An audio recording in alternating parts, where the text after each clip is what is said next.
डिग्रियां तो आपकी पढ़ाई के खर्च की रसीदें हैं, ज्ञान वही है जो आपके किरदार में झलकता है। तो हेलो फ्रेंड्स, स्वागत है आपका अपने YouTube चैनल फाइजर में। आइए आज कुछ नया जान लेते हैं। जैसे आप व्हाइट बोर्ड पे देख रहे हैं चतुर्भुज, यानी चतुर्भुज के बारे में आज हम लोग जानेंगे। वे सभी प्रकार के चतुर्भुज के बारे में जानने की कोशिश करेंगे। सबसे पहले हम एक बात जान लेते हैं कि यह चतुर्भुज होता क्या है। तो चतुर्भुज यानी जिसकी चार भुजाएं, चतुर मतलब चार और भुज मतलब भुजा, ठीक है, जिसकी चार भुजाएं हो वह चतुर्भुज होता है। तो ये तो बहुत बड़ा कंफ्यूजन वाली बात हो गया कि ससुरा इस चतुर्भुज में जिसकी चार भुजाएं है वह चतुर्भुज होता है, तो वर्ग को क्या कहेंगे? ये तो बड़ा लफड़ा कर रहा है। तो वर्ग को क्या कहेंगे? आयत को क्या कहेंगे? क्योंकि वर्ग में भी चार भुजा है और आयत में भी चार भुजा है, तो क्या यह वर्ग और यह आयत चतुर्भुज है? हम इस वर्ग को और आयत को चतुर्भुज कहेंगे? तो हाँ कहेंगे, बेशक आयत भी एक चतुर्भुज है और वर्ग भी एक चतुर्भुज है। इसी के बारे में आज हम जानेंगे और सभी प्रकार के उस चतुर्भुज के बारे में आज हम आपको बताएंगे जो होते हैं। तो आइए जानते हैं कि वे कितने प्रकार के चतुर्भुज होते हैं। तो दोस्तों, चतुर्भुज बेसिकली चतुर्भुज तीन प्रकार के होते हैं। पहला समचतुर्भुज,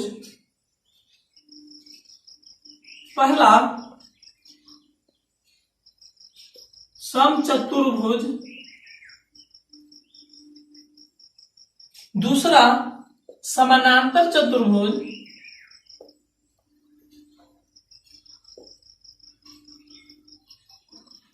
और तीसरा समलंब चतुर्भुज। समलंब चतुर्भुज, जैसे आप देख रहे हैं कि तीन प्रकार के ही चतुर्भुज होते हैं। एक समचतुर्भुज, दूसरा समानांतर चतुर्भुज और तीसरा समलंब चतुर्भुज। समचतुर्भुज क्या होता है? तो सम यानी सम मतलब बराबर, सम मतलब बराबर, और चतुर्भुज मतलब जिसकी चार भुजाएं हो, जिसकी चार भुजाएं हो, जिसकी चार भुजाएं हो, यानी जिसकी चार भुजाएं बराबर हो वह क्या होगा? समचतुर्भुज होगा। समचतुर्भुज जिसकी चार भुजाएं बराबर हो वह समचतुर्भुज होता है। तो सबसे पहले हमको चतुर्भुज को समझने के लिए वर्ग को समझना पड़ेगा। जैसे यह क्या है? एक वर्ग है। आप जानते हैं कि वर्ग की चारों भुजाएं बराबर होती है और प्रत्येक कोण 90 डिग्री का होता है, ठीक है। जैसे अगर यहाँ ए से यहां से लेकर के यहां तक की भुजा की लंबाई अगर ए है, तो यहां से लेके यहां तक के भुजा की लंबाई भी क्या होगा? ए होगा। और यहां से लेके यहां तक के भुजा की लंबाई भी ए होगा और यहां से लेके यहां तक की भुजा की लंबाई भी ए होगा। क्यों? क्योंकि वर्ग की चारों भुजाएं बराबर होती है और प्रत्येक कोण 90-90 डिग्री का होता है, या यूं कहे तो प्रत्येक कोण भी बराबर होता है। तो यह क्या है? वर्ग है। लेकिन यहां बात हो रही है समचतुर्भुज की। तो आइए एक और हम आकृति बनाते हैं। तो ये है आपका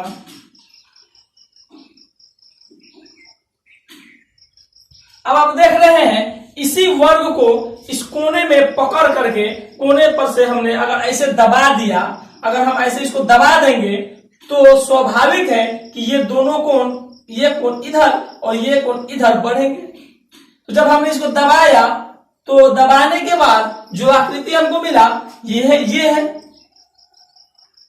ये समचतुर्भुज की आकृति मिला। तो इसमें भी यहां से लेके यहां तक की जितनी लंबाई है इसकी भी लंबाई वही होगी, क्योंकि समचतुर्भुज की भी चारों भुजाएं बराबर होती हैं, लेकिन इसका कोण 90 डिग्री का नहीं होता है। क्या होता है? इसका कोण 90 डिग्री का नहीं होता है। क्यों? क्योंकि जब आप इसको दबाएंगे तो आप इसको जितना दबाएंगे उतना ही यह कोण फैलेगा और यह कोण फैलेगा और यह कोण क्या होगा? छोटा होगा। यानी जितना ही आप दबाइए और ज्यादा दबा दीजिएगा तो पता चलेगा कि यह कोण और यह कोण दोनों आकर के आपस में सट जाएगा तो यह एक रेखा की तरह बन जाएगा। इसलिए इस समचतुर्भुज की चारों भुजाएं समचतुर्भुज के कोण आपस में बराबर नहीं होते हैं या समचतुर्भुज के कोण 90 डिग्री के नहीं होते हैं। लेकिन एक और चीज है कि समचतुर्भुज के दो लगातार कोण जैसे यह कोण और यह कोण, ये दोनों कोणों का योग 180 डिग्री होता है। या फिर इस कोण को हम ले लें और इस कोण को ले लें, यानी यह कोण और यह कोण, इस दोनों कोणों को अगर हम मिला दें तो 180 डिग्री का होता है। और फिर इस कोण को और इस कोण को अगर हम मिला दें तो ये कोण और ये कोण, इस दोनों कोणों को अगर हम जोड़ेंगे तो 180 डिग्री का होगा। और फिर ये कोण और ये कोण, ये दोनों कोणों को जोड़ेंगे तो 180 डिग्री का होता है। एक बात और हम आपको यहाँ पे बता दें कि किसी भी चतुर्भुज का सभी कोणों का योग 360 डिग्री होता है। ठीक है, तो आप देखेंगे कि चारों कोणों को जब आप जोड़ेंगे तो 360 डिग्री होगा। आइए हम यहाँ पे समझ लेते हैं। क्योंकि यह वर्ग है और इस वर्ग में प्रत्येक कोण कितने डिग्री का है? 90 डिग्री का है। तो ये कोण भी 90 डिग्री का होगा और यह कोण भी 90 डिग्री का होगा, यह कोण भी 90 डिग्री का होगा। जब आप जोड़ेंगे प्रत्येक कोण को तो 90 90 180, फिर 90 90 180, तो 180 और 180 कितना हो जाएगा? 360 हो जाएगा। यानी किसी भी चतुर्भुज के चारों कोणों का योग 360 डिग्री होता है। और उसी प्रकार से इसमें भी चार भुजाएं हैं, यह भी समचतुर्भुज है, तो इसके भी सभी कोणों का योग कितना डिग्री होगा? 360 डिग्री होगा। आइए इसको एक एग्जाम्पल लेकर के देखते हैं कि किस तरह से 360 डिग्री होता है। देखिए, आप देख रहे हैं कि इस कोण का फैलाव ज्यादा है और इस कोण का फैलाव कम है। तो यह कोण मान लेते हैं अगर 120 है, कितना? अगर यह कोण 120 डिग्री है तो हम क्या बोले हैं कि दो लगातार कोणों का योग 180 डिग्री होता है। तो यह कोण और यह कोण एक लेते हैं तो दोनों कोणों का योग 180 डिग्री है। तो यह अगर अकेले 120 है तो यह कितना हो जाएगा? 60 डिग्री का हो जाएगा। और यह 60 डिग्री का है और फिर यह 120 डिग्री का है। तो दो लगातार कोण अगर हम लेते हैं, इस तरफ बढ़ते हैं ऊपर की तरफ, तो यह कोण और यह कोण, इस दोनों कोणों को लेंगे तो 120 डिग्री ये है तो 60 डिग्री ये हो जाएगा, तब ना 180 डिग्री, तो 60 डिग्री हो जाएगा। और फिर इस कोण को अगर लेते हैं तो ये 60 डिग्री और इसमें 120 डिग्री जोड़ेंगे तो क्या हो जाएगा? 180 डिग्री हो जाएगा। और फिर इस 120 डिग्री में 60 डिग्री जोड़ेंगे तो कितना डिग्री होगा? 180 डिग्री हो जाएगा। और एक बात और यहाँ पे ध्यान देना है कि समचतुर्भुज के आमने सामने, ये देख रहे हैं, इस कोण के सामने वाला कोण ये है और इस कोण के सामने वाला कोण कौन है? ये है। यानी समचतुर्भुज के आमने सामने का जो कोण होता है वह बराबर होता है, हमेशा क्या होता है? इक्वल होता है। तो ठीक है, उम्मीद करते हैं कि ये आपको कॉन्सेप्ट समझ में आ गया होगा। आइए अब हम इसके बारे में और जानते हैं, इसके विकर्णों के बारे में जानते हैं और फिर समानांतर चतुर्भुज और समलंब चतुर्भुज के बारे में जानेंगे। तो दोस्तों, समचतुर्भुज के बारे में हम जान लिए कि वर्ग किस प्रकार से समचतुर्भुज हो जाता है और किस प्रकार से उसका कोण घटता बढ़ता है। आइए फिर से देखते हैं इन वर्गों को। क्योंकि यह वर्ग है, इस वर्ग को क्या कहेंगे? हम समचतुर्भुज कह सकते हैं। और दूसरा जो आकृति है आपका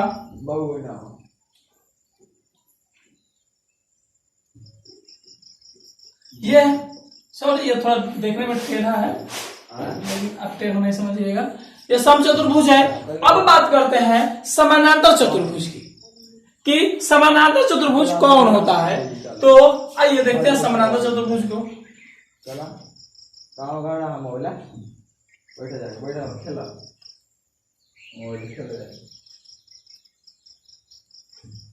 यह क्या है? वर्ग है। दूसरा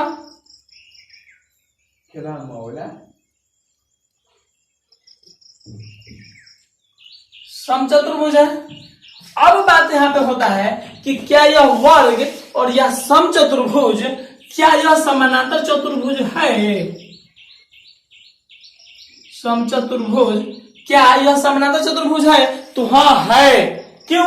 आप कहेंगे कि यही वर्ग समचतुर्भुज भी है और यही समचतुर्भुज या समचतुर्भुज है और यही बदल करके समानांतर चतुर्भुज के श्रेणी में भी कैसे आ जाएगा? यानी वर्ग को ही हम वर्ग भी कहेंगे, समचतुर्भुज भी कहेंगे और समानांतर चतुर्भुज भी कहेंगे। ये कैसे हो सकता है? तो चलिए आइए देखते हैं। ये क्या लिखा हुआ है? समानांतर चतुर्भुज। समानांतर चतुर्भुज का मतलब क्या होता है कि जिसकी भुजाएं समान अंतर पर हो।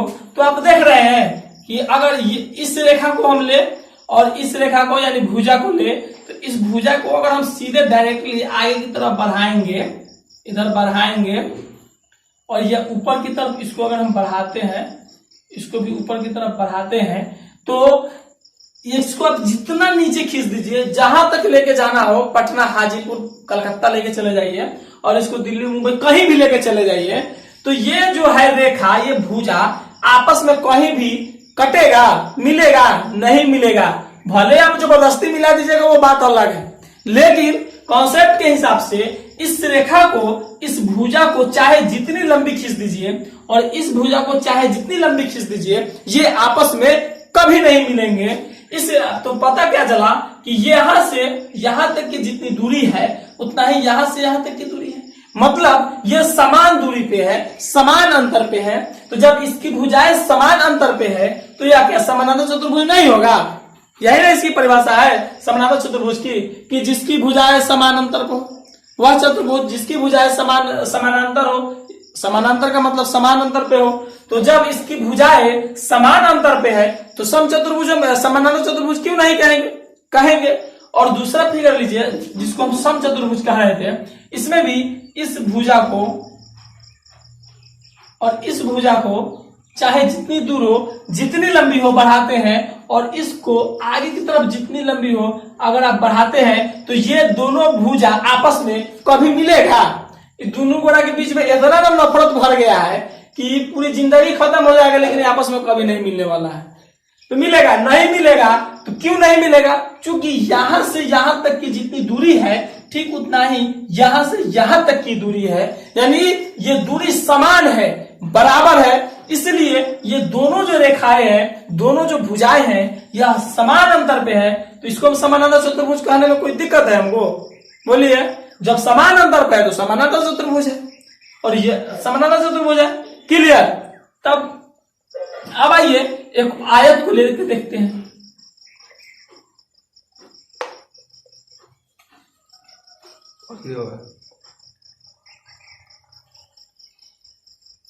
आइए अब समानांतर चतुर्भुज को ले रहे हैं। आप देख रहे हैं कि यह भी एक चतुर्भुज ही है, लेकिन इसमें एक चीज आप देखते होइएगा कि ये जो आमने सामने की भुजाएं हैं ये बराबर है और ये आमने सामने की जो भुजाएं है यह बराबर है। इसकी चारों भुजाएं बराबर नहीं है, लेकिन इसकी जो भुजाएं हैं यह समान अंतर पे जरूर है। इसको हम आगे की तरफ चाहे जितनी लंबी बढ़ा दे और इसको आगे की तरफ चाहे हम जितनी लंबी बढ़ा दे, ये रेखाएं, ये भुजाएं आपस में कभी नहीं मिलेंगे। यानी इसकी जो भुजाओं की दूरी है यहां से लेके यहां तक की जितनी दूरी है उतना ही दूरी यहां से लेके यहां तक की है। इसकी दूरी समान है, समान अंतर पे है, इसलिए यह क्या है? समानांतर चतुर्भुज है। आप इस भुजा को लीजिए या फिर इस भुजा को लीजिए, इसको भी आप जहां मर्जी वहां बढ़ा के लेना जाइए, इधर लेके चले जाइए, मेसी, चंपारण, केसरिया, साहेबगंज, कहीं लेके चले जाइए, कहीं नहीं यह मिलेगा। चाहे जितनी दुनिया की समाप्ति हो सकती है, दुनिया का अंत हो सकता है, लेकिन इन भुजाओं का मिलना संभव नहीं है। ये जब भी रहेंगे तो समान दूरी पे ही रहेंगे, इसलिए क्या है? यह समानांतर चतुर्भुज है। उम्मीद करते हैं कि आपको यह क्लियर हो गया। हाँ, एक चीज और कि ये जो ये आयताकार है, क्योंकि इसकी भुजाएं बराबर नहीं है, सिर्फ आमने सामने की भुजा बराबर है, चारों भुजाएं आपस में बराबर नहीं है। जबकि इस वर्ग और इस समचतुर्भुज की सभी भुजाएं बराबर थी, लेकिन इस समानांतर चतुर्भुज की सभी भुजाएं बराबर नहीं है। अब आप कहिएगा तो जब हम समचतुर्भुज को समानांतर चतुर्भुज कह सकते हैं तो क्या इस समानांतर चतुर्भुज को हम समचतुर्भुज कह सकते हैं? तो नहीं। देखिए, वर्ग को समचतुर्भुज आप कह सकते हैं, कोई दिक्कत नहीं। क्यों? क्योंकि सम मतलब बराबर होता है और चतुर्भुज मतलब जिसकी चारों भुजाएं बराबर हो, तो वह समचतुर्भुज है। यहाँ पे एक ही शर्त है कि जिसकी चारों भुजाएं बराबर हो, लेकिन जिसमें है समानांतर चतुर्भुज, इसका मतलब है कि जिसकी चारों भुजाएं यानी जिसकी भुजाएं समान अंतर पे हो वह समानांतर चतुर्भुज है। इसमें समचतुर्भुज यानी जिसकी भुजाएं बराबर हो ऐसा कोई बात नहीं है। तो इसमें एक ही शर्त पूरी हो रही है कि इसकी आमने सामने की जो भुजाएं हैं वह समान अंतर पे है, लेकिन इसकी चारों भुजाएं सम नहीं है, बराबर नहीं है। इसलिए यह समानांतर चतुर्भुज तो हो सकता है, समानांतर चतुर्भुज तो है, हो सकता क्या है, लेकिन यह समचतुर्भुज नहीं होगा। क्यों? क्योंकि इसकी आमने सामने की भुजा बराबर है, चारों भुजा बराबर नहीं है। इस समानांतर चतुर्भुज को एक और आकृति से हम समझते हैं कि आयत। हम एक आयत लेते हैं, तो क्या इस आयत को हम समानांतर चतुर्भुज कहेंगे? हाँ, बेशक कहेंगे। इस आयत को हम समानांतर चतुर्भुज कहेंगे। क्यों? क्योंकि इसकी भुजाएं आमने सामने की बराबर है, लेकिन इसको हम समचतुर्भुज नहीं कहेंगे। क्यों? क्योंकि इसकी सभी भुजाएं आपस में बराबर नहीं है। इसका प्रत्येक कोण 90 डिग्री का है, इसका प्रत्येक कोण 90 डिग्री का है, लेकिन इसकी प्रत्येक भुजाएं आपस में बराबर नहीं है। जबकि आप वर्ग में देखे थे कि प्रत्येक भुजाएं आपस में बराबर है, लेकिन आयत में आप क्या देख रहे हैं? आयत में कि इसकी प्रत्येक भुजाएं आपस में बराबर नहीं है। इसको जब आप यहाँ पे पकड़ करके ऐसे दबा दीजिएगा, अगर इस दोनों कोण को हम ऐसे पुश करते हैं, दबाते हैं, तो स्वाभाविक है कि ये दोनों कोण निकलेंगे, और जब यही दोनों कोण निकले तो यह समानांतर चतुर्भुज हो गया। हो गया? क्या हो गया? यह समानांतर चतुर्भुज हो गया। तो आप आयत को भी समानांतर चतुर्भुज कह सकते हैं, और कह सकते क्या, आयत भी एक समानांतर चतुर्भुज है। ठीक है, आयत भी एक समानांतर चतुर्भुज है और वर्ग भी एक समचतुर्भुज है, और वर्ग का दूसरा नाम समानांतर चतुर्भुज है। यानी एक ही वर्ग का कई नाम, 3 नाम है। एक ही वर्ग को आप 3 नाम से जान सकते हैं। एक तो वर्ग आप जानते हैं, दूसरा समचतुर्भुज आप कह सकते हैं, कहेंगे, तीसरा एक वर्ग समानांतर चतुर्भुज भी होता है, और ये वर्ग का तीसरा नाम समानांतर चतुर्भुज भी है। लेकिन इस आयत को सिर्फ आप आयत कहते हैं, और दूसरा समानांतर चतुर्भुज आप आयत को समानांतर चतुर्भुज भी कह सकते हैं, लेकिन समचतुर्भुज नहीं कह सकते हैं। क्यों? क्योंकि इसकी चारों भुजाएं बराबर नहीं है। तो ये है। अब बाकी रहा समलंब चतुर्भुज की। तो फ्रेंड्स, यह वीडियो बहुत लंबी हो रही है, इसलिए हम आगे के वीडियो में यानी समचतुर्भुज और समानांतर चतुर्भुज को हम अभी क्लियर किए। अभी इसमें और कई क्वेश्चन बाकी है, जैसे इनके विकर्णों को जानना अभी बाकी है। ठीक है, तो इनके विकर्ण को हम कोशिश करेंगे नेक्स्ट क्वेश्चन में शामिल करने का, और समलंब चतुर्भुज अभी बाकी रह जा रहा है। इसके लिए हम माफी चाहते हैं, क्योंकि वीडियो बहुत लंबी हो जा रही है। तो इसलिए समलंब चतुर्भुज का हम इसके बाद यानी पार्ट 2 में सिर्फ व सिर्फ समलंब चतुर्भुज को एक्सप्लेन करके और आपको बताएंगे। उसके बाद जो तीसरी वीडियो हमारी आएगी चतुर्भुज से रिलेटेड, उसमें फिर समचतुर्भुज के विकर्णों के बारे में और समानांतर चतुर्भुज के विकर्णों के बारे में और समलंब चतुर्भुज के विकर्णों के बारे में जानेंगे। और उसके बाद जो वीडियो आएगी यानी चौथी या 5वीं वीडियो होगी, जो भी हो नंबर, उसमें हम जानेंगे कि वर्ग का क्षेत्रफल, जिसको हम लोग बचपन से पढ़ते आए हैं, भुजा स्क्वायर होता है, तो वर्ग का क्षेत्रफल आखिर भुजा स्क्वायर कैसे हो जाता है, और वर्ग की परिमाप, जिसको हम लोग 4 इंटू भुजा रटे हुए हैं, वह वर्ग का परिमाप किस प्रकार से 4 इंटू भुजा हो जाता है, यानी हर एक फॉर्मूला को साबित करके हम लोग जानेंगे। और इस तरह से हम आपको साबित करके बता देंगे कि फिर आपको जिंदगी में रटने की जरूरत नहीं पड़ेगा, आपके कॉन्सेप्ट से क्लियर हो जाएगा, और आप कहीं भी रहिएगा उस फॉर्मूला को खुद ब खुद प्रूव कर सकते हैं और आपको ऑटोमेटिक याद रहेगा।